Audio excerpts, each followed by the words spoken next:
2 दिवसीय वाराणसी दौरे पर सीएम योगी सर्किट हाउस में करेंगे समीक्षा बैठक। पीएम मोदी के दौरे की तैयारियों का लेंगे जायजा। 2 अगस्त को पीएम मोदी का प्रस्तावित है काशी दौरा।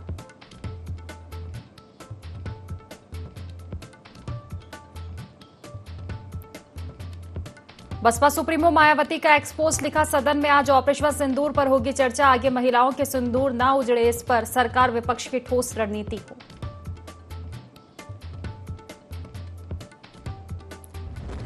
मुरादाबाद में पिकअप ने कांवड़ियों को मारी जोरदार टक्कर। हादसे में 2 कांवड़ियों की मौके पर ही मौत, एक गंभीर। मुंडापाडे थाना क्षेत्र की घटना। प्रदेश में 66 पीसीएस अधिकारियों के तबादले। श्रद्धा पांडे को सहायक नगर आयुक्त आगरा बनाया गया। जयप्रकाश यादव सहायक नगर आयुक्त सहारनपुर बने।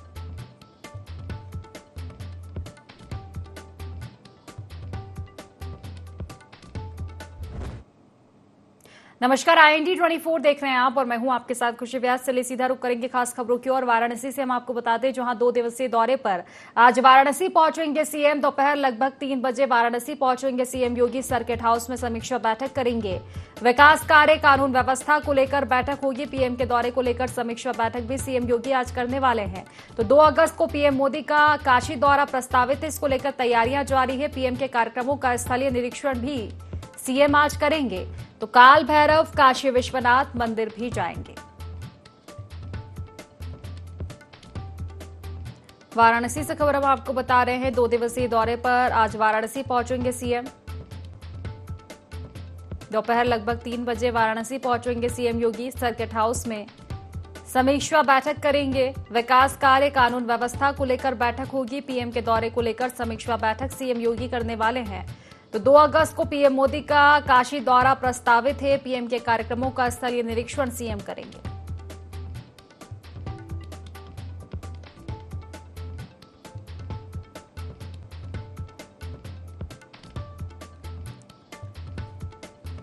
समीक्षा बैठक भी कर सकते हैं सीएम योगी आदित्यनाथ। 2 दिवसीय उनका दौरा है वाराणसी का। विकास कार्य, कानून व्यवस्था के मुद्दे पर चर्चा होगी।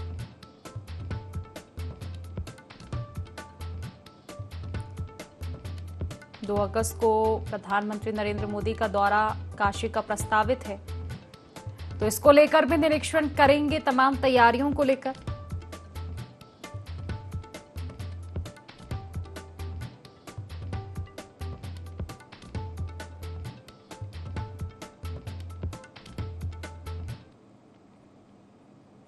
तो बहुजन समाज पार्टी के अध्यक्ष मायावती ने एक्स पर पोस्ट किया है। पोस्ट कर उन्होंने लिखा कि आज ऑपरेशन सिंदूर पर चर्चा होनी है। चर्चा को सत्ता व विपक्ष को दलगत राजनीति से ऊपर उठकर लेना चाहिए, ताकि आगे महिलाओं के सिंदूर ना उजड़े, मां भारती को अपने बेटे ना गंवाने पड़े, सरकार विपक्ष की ठोस रणनीति हो।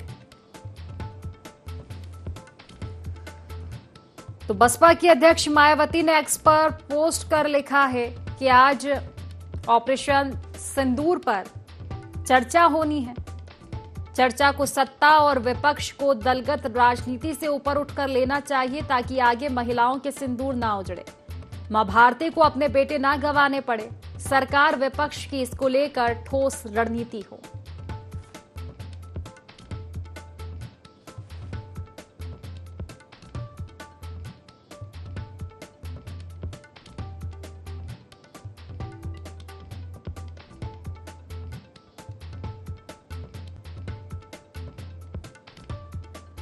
बसपा अध्यक्ष मायावती ने एक्स पर पोस्ट किया है।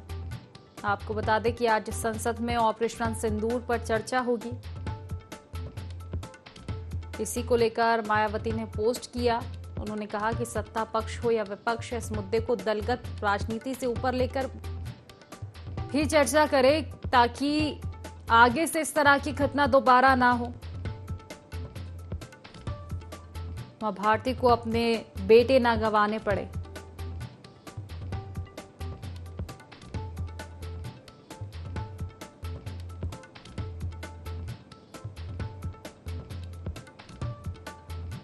तो इस मुद्दे पर मायावती ने कहा है कि सरकार और विपक्ष की ठोस रणनीति होनी चाहिए।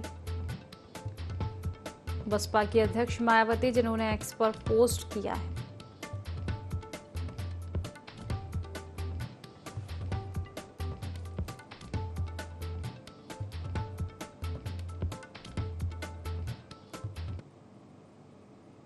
लखनऊ से खबर बता दें, जहां 66 पीसीएस अधिकारियों के तबादले श्रद्धा पांडे सहायक नगर आयुक्त आगरा बनी हैं। प्रद्युम्न कुमार एसडीएम कानपुर देहात बने हैं। जयप्रकाश यादव सहायक नगर आयुक्त सहारनपुर बनाए गए। रमाशंकर द्वितीय एसडीएम गाजियाबाद बने हैं। घनश्याम भारती एसडीएम ललितपुर बनाई गई। इसके अलावा लखनलाल सिंह राजपूत को अयोध्या का एसडीएम बनाया गया है। पैगाम हैदर को हमीरपुर का एसडीएम और कमल कुमार सिंह को औरैया का एसडीएम बनाया गया है। निशा श्रीवास्तव एसडीएम गोरखपुर बनी है। पवन कुमार गुप्ता सहायक नगर आयुक्त वाराणसी। ध्रुव नारायण यादव सहायक नगर आयुक्त Kanpur. Shiv Naresh Singh SDM Mainpuri. Krishnaraj Singh SDM Saharanpur. Akhilesh Kumar SDM Mathura. Rameshwar Prasad सहायक नगर आयुक्त लखनऊ बने। Jitendra Kumar Singh SDM Jhansi. Chandraprakash Singh SDM Azamgarh. Purnima Singh SDM Ayodhya. Dharmveer Bharti SDM Firozabad. Mohammad Aslam SDM Shahjahanpur के बने गए हैं। इसके अलावा तपस्या यादव सहायक नगर आयुक्त अलीगढ़। तनुजा निगम सहायक नगर आयुक्त मेरठ। सुशील कुमार एसडीएम मथुरा। आरती एसडीएम लखीमपुर खीरी। उदयवीर सिंह एसडीएम उन्नाव। हृदय राम तिवारी एसडीएम संत कबीर नगर बनाए गए हैं। मदन मोहन गुप्ता को ललितपुर का एसडीएम बनाया गया। तरुण प्रताप सिंह सहायक नगर आयुक्त Shahjahanpur. Arsala Naaz SDM Auraiya. Priyanka SDM Fatehpur. Akankshi Joshi SDM Pratapgarh. Ashish Tripathi SDM Sonbhadra. Rajneesh Kumar SDM Lalitpur. Sumit Singh SDM Agra.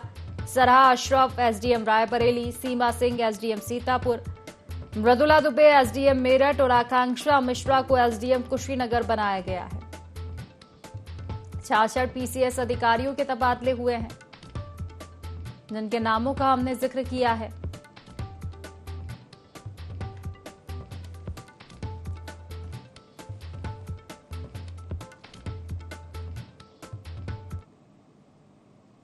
चलिए खबरों में आगे बढ़ेंगे। सोनभद्र के सदर कोतवाली क्षेत्र के बढ़ौली गांव में देर रात उस वक्त हड़कंप मच गया जब घर में सो रहे 65 वर्षीय अधेड़ देवकी राम को दबंगों ने सीने पर गोली मार दी। गंभीर रूप से घायल अधेड़ को तत्काल जिला अस्पताल में भर्ती कराया गया, जहां डॉक्टरों ने खतरे से बाहर बताया है। प्राथमिक जांच में जमीन विवाद की बात सामने आई। पुलिस ने मामले की जांच पड़ताल शुरू कर दी और आरोपियों को गिरफ्तारी के लिए टीमें भी गठित की गई है।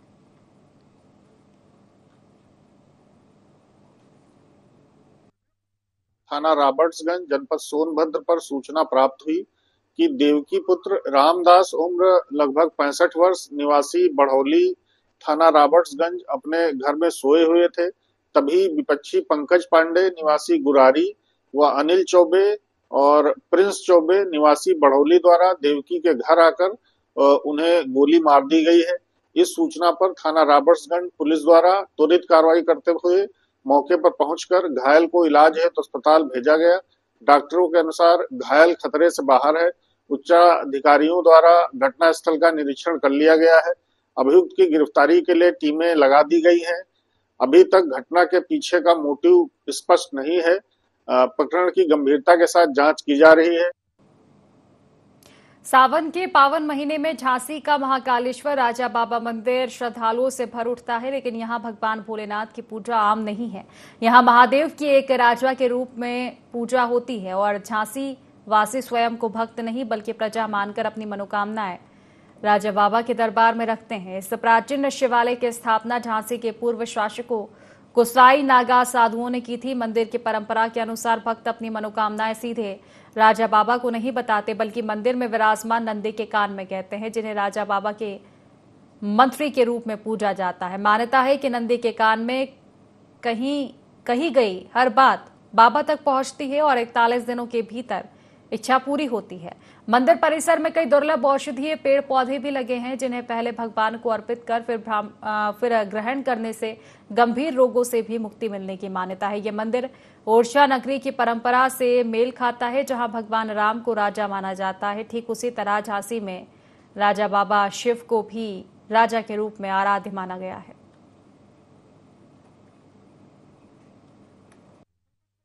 का एक लौता राजा बाबा मंदिर है। यहाँ का ये इतिहास है कि यहाँ पर गोसाई लोगों ने स्थापित की थी शिवलिंग, तो उनको राजा की तरह स्थापित किया था और हम लोग भी यहाँ पर प्रजा के रूप में ही उनकी सेवा करते हैं, जैसे एक राजा की दास दासी सेवक वगैरह सेवा करते हैं। इनको राजा बाबा कहने का मतलब ये है कि वास्तविकता में ये राजा की तरह ही यहाँ पर राज करते हैं और वर्षों करीब लगभग 500-600 वर्ष पुराना ये मंदिर है। गोसाइयों के द्वारा इस मंदिर का निर्माण किया गया था और जितनी भी हम सभी लोग प्रजा है और हमारे सब भोलेनाथ ही राजा हैं और वास्तविकता में राजा की जो ठाट बाट होते हैं उसी तरीके से भगवान भोलेनाथ के हमेशा ठाट बाट रहते हैं। चलिए मुरादाबाद से आपको खबर बता दें, जहां पिकअप ने कांवड़ियों को जोरदार टक्कर मारी। टक्कर से 2 कांवड़ियों की मौके पर ही मौत हुई है। एक कांवड़िया गंभीर रूप से घायल बताया जा रहा है, जिसे जिला अस्पताल में भर्ती कराया गया। मुरादाबाद के मुंडा पांडे थाना क्षेत्र की यह घटना बताई जा रही है। तो मुरादाबाद से खबर हम आपको बता दें, पिकअप ने कांवड़ियों को जोरदार टक्कर मारी है। टक्कर से 2 कांवड़ियों की मौके पर ही मौत हो गई। एक की हालत काफी गंभीर बताई जा रही है।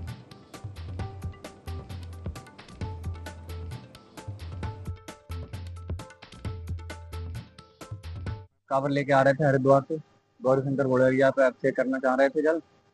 उसके बाद ये 3 लोग भटक गए थे रास्ते में। इनका एक्सीडेंट हो गया, 2 लोग तो एक्सपायर हो गए और एक की हालत सही नहीं है, अस्पताल में भर्ती है। खबर लखीमपुर खीरी से है, जहां युवती के होने वाले मंगेतर ने ही युवती का गला दबाकर उसको मौत के घाट उतार दिया। दरअसल युवती अपने प्रेमी से बात करती थी, जिससे मंगेतर नाराज था और दोनों की कहासुनी हो गई थी। पुलिस ने मामले में आरोपी को गिरफ्तार कर लिया है। तो लखीमपुर खीरी से खबर हम आपको बता रहे हैं, जहां युवती के मंगेतर ने ही युवती की हत्या कर दी गला दबाकर। बताया जा रहा है कि युवती अपने प्रेमी से बात करती थी और इसी बात से उसका मंगेतर नाराज था। पुलिस ने आरोपी को गिरफ्तार कर लिया है।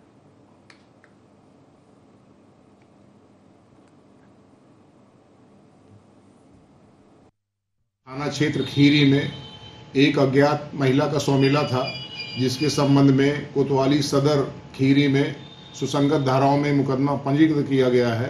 विवेचना के मध्य युवती के मंगेतर द्वारा ही प्रथम दृष्टया हत्या किए जाने की बात प्रकाश में आई है, जिसको हिरासत में ले लिया गया है। आगे की जो वैधानिक कार्रवाई है वो की जा रही है। लखनऊ के बीकेटी थाने में तैनात एक सिपाही की पत्नी ने घरेलू प्रताड़ना से तंग आकर आत्महत्या कर ली। मृतका ने अपनी मौत से पहले इंस्टाग्राम पर एक भावुक पोस्ट के जरिए अपने दर्द की कहानी बयां की, जिसमें पति की मारपीट और अधिकारियों की अनदेखी का जिक्र किया। ये परिवार किराए के मकान में रह रहा था और मंदिर में शादी करने के बाद साथ रह रहा था। पड़ोसियों के मुताबिक पति आए दिन उसे मारता पीटता था। सूत्रों की माने तो पीड़िता ने कई बार वरिष्ठ अधिकारियों से शिकायत भी की, लेकिन सिपाही के स्टाफ होने की वजह से किसी ने कार्रवाई नहीं की। लगातार हो रही प्रताड़ना और न्याय न मिलने से आहत महिला ने आत्मघाती कदम उठा लिया। थाना बीकेटी पर एक सूचना प्राप्त हुई कि मामपुर बाना नामक गांव में एक किराए के मकान में आरक्षी की पत्नी के द्वारा आत्महत्या कर लिया गया है। इस सूचना पर प्रभारी निरीक्षक और उच्च अधिकारीगण के द्वारा जाकर घटनास्थल का निरीक्षण किया गया। साथ ही परिजनों को सूचना दी गई है। फील्ड यूनिट को बुलाकर जो भौतिक साक्ष्य है उसको भी कलेक्ट कराया जा रहा है। इस संबंध में यह भी अवगत कराना है कि मृतका की तरफ से एक सोशल मीडिया पर एक वीडियो संदेश भी डाला गया है। इस पूरे प्रकरण के संबंध में आवश्यक जानकारी एकत्र की जा रही है। मृतका के शव की पंचायतनामा आदि की कार्यवाही प्रचलित है। अन्य विधिक कार्यवाहियां प्रचलित है। परिजनों की तरफ से तहरीर प्राप्त होने पर अन्य अग्रिम विधिक कार्रवाई अमल में लाई जाएगी। खबर एटा से है, जहां बाइक के नीचे आने से कांवड़िये की मौत हो गई। साथ ही कांवड़ी ने बताया कि मृतक बाइक पर पीछे बैठा था और अचानक चक्कर आने से नीचे गिर गया।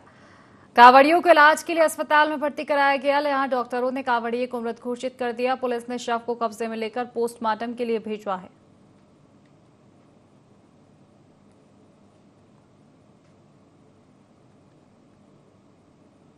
पिछले कुछ दिनों से मुरादाबाद परिक्षेत्र में संभल, अमरोहा और रामपुर जिलों में रहस्यमयी उड़ती वस्तुओं को लेकर सोशल मीडिया पर तेजी से अफवाहें फैलाई जा रही थी। लोगों में इसको लेकर जासूसी ड्रोन या खतरनाक उपकरण समझकर डर का माहौल बना हुआ था। अब इस पूरे मामले पर डीआईजी मुरादाबाद परिक्षेत्र मुनिराज जी ने स्पष्टता लाते हुए कहा कि जांच में ये सिर्फ बच्चों द्वारा उड़ाए जा रहे खिलौना ड्रोन निकले हैं। और इनका किसी आपराधिक या जासूसी गतिविधि से कोई संबंध नहीं है। डीआईजी ने बताया कि कुछ असामाजिक तत्वों ने इन सामान्य ड्रोन को लेकर जानबूझकर दहशत फैलाने का प्रयास किया। उन्होंने चेतावनी दी कि अफवाह फैलाकर सामाजिक सौहार्द बिगाड़ने वालों की पहचान की जा रही है। जल्द ही उनके खिलाफ कानूनी कार्रवाई की जाएगी। मंडल में पिछले 10 दिन से इस तरह का रूमर फैल रहा था। रात में कुछ जगह ड्रोन हम लोगों ने देखा है उड़ा इसे से, और उसके बाद पुलिस ने लगातार उसका भ्रमण किया, चेक किया है। जनपद अमरोहा में एक खिलौना मिली थी और जनपद संभल में क्योतो में एक खिलौना वाला ड्रोन वहाँ पे मिली थी, और एक जनपद रामपुर में भी एक तांडा के पास भी एक खिलौना वाला एक ड्रोन मिला था। ये तीनों खिलौना में कहीं भी कोई कैमरा हो और कोई उड़ते समय कोई किसी ने भी नहीं देखा। ये केवल सभी एक गिर पड़ा था उसके देखा। इसके लेके लोग का अंदर बीच में एक रूमर अफवाह ये फैलने लगा। हमने देखा यार रात में लोग ड्रोन दिखाई पड़ती है, इस तरह का चीज़ कई जगह से अफवाह फैलाना पड़ा, दिखाई पड़ा हर जगह। और इसके देखते हुए पुलिस ने सभी जनपद का मैंने मंडल स्तर पर निर्देश दिया, कितना भी ड्रोन जो निजी स्तर पर रखा उन लोगों के साथ मीटिंग करवाए। उन लोगों ने सभी ने इनकार कर दिया। हम लोगों ने किसी की दिए नहीं, हम लोगों ने किसी ने उड़ाए नहीं। उनके फिर भी सभी हम लोग डॉक्यूमेंटेशन करवाया। उसके साथ साथ गाँव वालों को भी जागरूकता कराया। यहाँ पे अभी तक किसी ने भी लोग कोई ऐसे एविडेंस नहीं दिए है। सब हमने वहाँ देखा, यहाँ देखा, किसी ने बताया, उसी ने बताया, इस तरह की चीज़ उन्होंने बताया। अब तक पुलिस के जांच में अब तक कहीं भी कोई चीज़ ऐसे नहीं मिला है। इससे ड्रोन रात में उड़ती है, उससे कोई ऐसे एविडेंस कहीं नहीं मिला। आजाद समाज पार्टी के राष्ट्रीय अध्यक्ष आर नगीना से सांसद चंद्रशेखर आजाद रावण ने रविवार को बहराइच में 12वें प्रबुद्ध जन सम्मेलन को संबोधित किया। उन्होंने दावा किया कि ग्रामीण भारत में पार्टी की पैठ तेजी से बढ़ रही है और आगामी त्रिस्तरीय पंचायत चुनाव में आजाद समाज पार्टी सबसे बड़ी ताकत बनकर उभरेगी। मीडिया से बातचीत में चंद्रशेखर ने कहा कि गरीब, दलित, पिछड़े, मुस्लिम, अल्पसंख्यक और संविधान प्रेमी स्वर्ण सभी अब पार्टी में भविष्य देख रहे हैं। उन्होंने पीएम मोदी की वैश्विक लोकप्रियता पर कहा कि देश पहले से महान था और सेना की वीरता से और आगे बढ़ेगा। वहीं ऑपरेशन सिंदूर, तेजस्वी यादव एफआईआर, मायावती से गठबंधन और बृजभूषण सिंह के बयान पर भी उन्होंने बेबाकी से जवाब दिया। हमारा 12वां प्रबुद्धजन सम्मेलन है। पिछले 11 प्रबुद्धजन सम्मेलन में ऐतिहासिक भीड़ जुटी और ये बात गांव गली तक पहुंच रही है कि आजाद समाज पार्टी बहुत ताकतवर हो रही है। और मैं आपको विश्वास दिला कहता हूं कि आने वाले तीसरे पंचायत चुनाव में आपको इस ताकत का असर दिख जाएगा। इस मंडल का गरीब, कमजोर, किसान, दलित, पिछड़ा, मुसलमान, अन्य धार्मिक अल्पसंख्यक, सामान्य जाति में भी न्याय पसंद लोग उत्तर प्रदेश में सारे दलों को आजमा के देख चुके हैं। वो आजाद समाज पार्टी में भविष्य देख रहे हैं। हमारा देश पहले से महान था, उसका दुनिया में बहुत शानदार स्थान है और देश ऐसे ही आगे बढ़ता रहा है। दुनिया में हम लोग पहले नंबर पर हैं, इस पे हमें गर्व है। मैं देश की सेना को बधाई देता हूं, जिन सेना के जवानों ने अपने आदम में, अपने शौर्य से, अपने संघर्ष से देश का नाम जो है सुनहरे अक्षरों में लिखा। और जो जवान शहीद हुए उनके परिवारों के प्रति प्रार्थना करता हूं, उनके लिए अपनी संवेदना प्रकट करता हूं कि उन परिवारों को दुख सहने की शक्ति मिले। मैं अपना काम कर रहा हूं और सड़क पर मेरे लोगों को मेरी जरूरत है। मैनपुरी के सदर कोतवाली क्षेत्र में एक 7 वर्षीय बच्ची के साथ दुष्कर्म का मामला सामने आया है। पीड़िता की मां ने आरोप लगाया कि मोहल्ले का ही एक युवक अंकित उसकी बेटी को अमरूद खिलाने का लालच देकर अपने घर ले गया और बच्ची के साथ दुष्कर्म किया। जब बच्ची की मां मौके पर पहुंची तो आरोपी फरार हो गया। पुलिस ने शिकायत के आधार पर मामले की जांच शुरू कर दी है। आरोपी की तलाश भी शुरू कर दी है।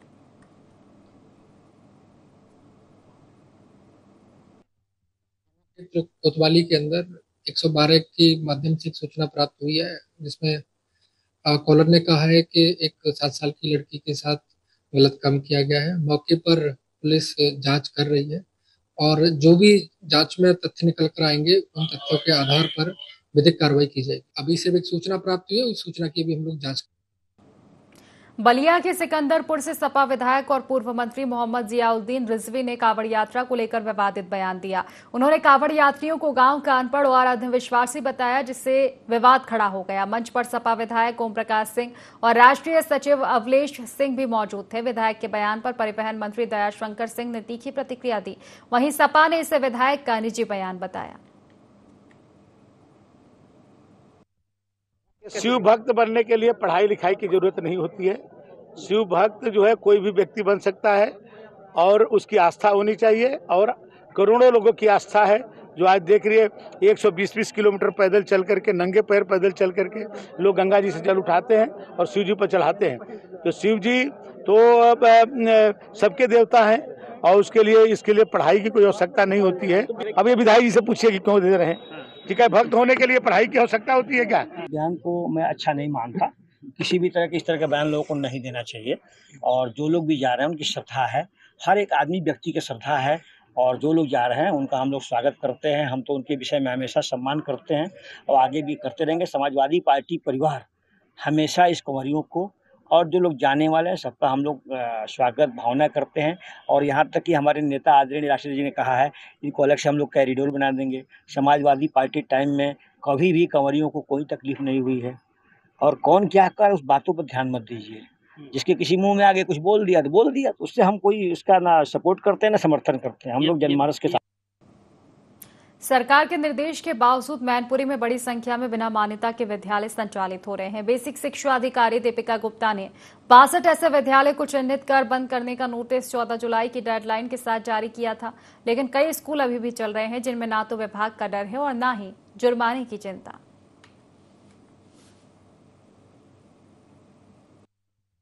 देखिए, जो भी हमारे संज्ञान में ऐसे स्कूल आए थे तो हमने सभी को नोटिस जारी किया था और 3 दिन के अंदर बंद करने का निर्देश भी दिया था।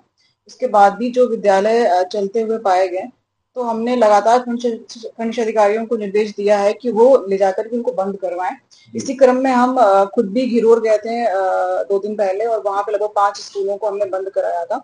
सारे खंड अधिकारी अभी फील्ड में हैं और जहाँ कहीं कुछ शिकायत ऐसी मिल रही है तो हम तत्काल उसको बंद करवा रहे हैं। जैसा कि अभी आपने संज्ञान दिया है कि बेवर में कुछ विद्यालय चल रहे हैं, तो हमने वहां के खंड अधिकारियों को निर्देशित किया है, तो वो जल्दी ही उसको बंद मिलेंगे।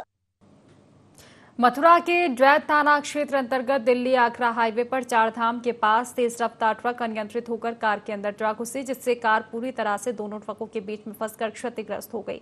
कार में सवार 2 लोगों की मौत हो गई। पुलिस ने शवों को पोस्टमार्टम के लिए भेजा है और मौके से ट्रक और कार को रास्ते से हटवाकर यातायात को सुचारू करवाया। थाना जैद के चारधाम मंदिर के सामने NH-19 के रात लगभग 10 बजे एक हादसा हुआ है, जिसमें दुर्घटना कारित हुई है। एक ट्रक के द्वारा कार में 2 व्यक्ति जो मैनपुरी करहर के रहने वाले थे, दुर्घटना में मौत हो गई है। इसके संबंध में थाना जैद में आवश्यक वैधानिक कार्रवाई की जाए।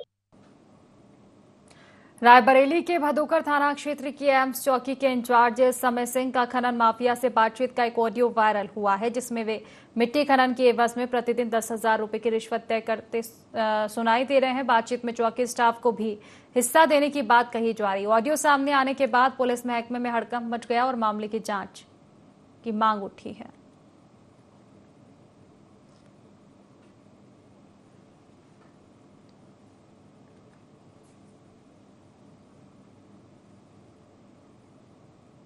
महाराजगंज जनपद के कोल्हुई थाना क्षेत्र के परसौना गांव में दिल दहला देने वाली एक घटना सामने आई, जहां एक महिला संध्या ने अपने 3 मासूम बच्चों के साथ जहर खा लिया। इस घटना में बेटे आदित्य की इलाज के दौरान मौत हो गई, जबकि बेटी निशा, मनीषा और खुद संध्या की हालत गंभीर बनी हुई है। इलाज के लिए सभी को जिला अस्पताल भेजा गया, जहां संध्या और निशा की हालत में सुधार होने पर उन्हें डिस्चार्ज कर दिया गया, लेकिन मनीषा को गंभीर हालत में BRD medical college Gorakhpur refer किया गया।